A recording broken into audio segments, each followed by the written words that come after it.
Taranga Production.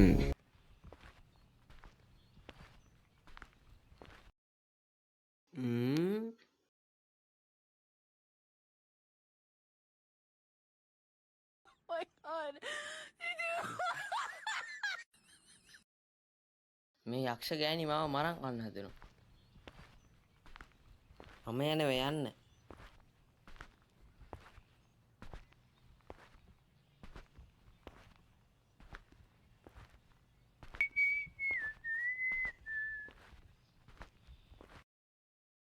පවනා මොකෝ මචං කලකිරිච්ච වගේ ඉන්නේ. අනේ බන් පවනෝ මේ දවස්වල අතේ හතේ නෑ බන්. ඒ මදිවට අපේ ගෑණි මරන් කන්න හදනවා. කරන කිසි වැඩක් හරියන්නේ නැහැ බන්. අරකද ඉතින් මේ වෙලාවත් බලාගත්ත නම් පොඩ්ඩක්. අර පහල අර පාරේ යනකොට හොඳ ජ්‍යොතිෂ්‍යවේදියෙක් ඉන්නවා. ගිහින් වෙලාව පොඩ්ඩක් බලාගනි.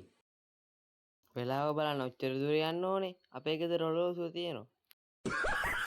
අනේ බං ගොන් අරියෝ. මං කිව්වේ ඒ වෙලාවක් ගැන නෙවෙයි බං. කේන්දරේ බං කේන්දරේ.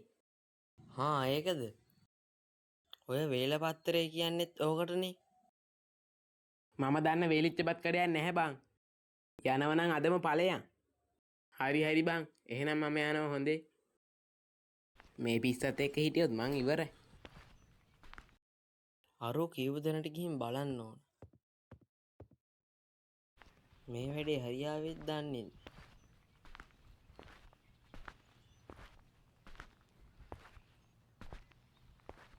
අම්මා ෆෝන්ලේ පාරේ හැටි. කුංකටු කෑල්ල වගේ.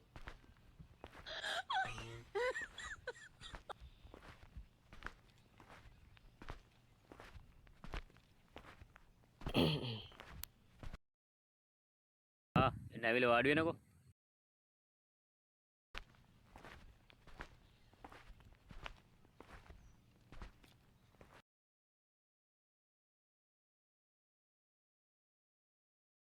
මොකද මේ නිකන් මිරිකලා ඇතෑරපු දෙහිලෙල්ලක් වගේ මූණ.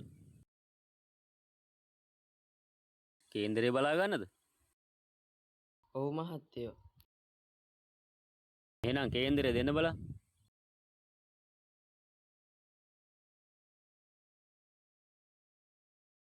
මකර ලග්නය එන සුරු නීච වෙලා කුජීත වෙලා තියෙන්නේ. පවුල් අඩ දම්බර එහෙමත් වැඩි නේද?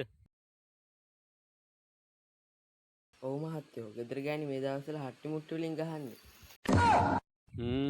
කරදර වැඩි තමා. හැබැයි පුතෝ සිකුර නම් ලබල් තියෙනවා. මේ කාලේ අනියන් සම්බන්ධතා එහෙම ඇති වෙන්න ඕන. ඔය එකක් දෙකක් තිබුණ මහත්තයෝ. අපේ ගෑණිට අහුණානේ. අම්මපා තොට හට්ටි මුට්ටු වලින් ගහලා මාදි. මහත්තයෝ මන් අපේ පවුලක කේන්දරෙත් ගෙනාවා. ඔය එකක් ගන්න බලන්න. මහත්තයෝ. මේකත් මකර ලග්නය. ඒක තියෙන හැටියට නම් යක්ෂ ගෑණියෙක් වෙන්න ඕන. මකර ලග්නය අයට මේ දවස්වල සිකුර 7 ඉන්නේ. ඔයාගේ ලග්නෙත් මකර ලග්නෙනේ. අනියම් සම්බන්ධතා තියෙනවනේ. නෝනගේ ලග්නෙත් මකර ලග්නේ. අනියම් සම්බන්ධතා. My God.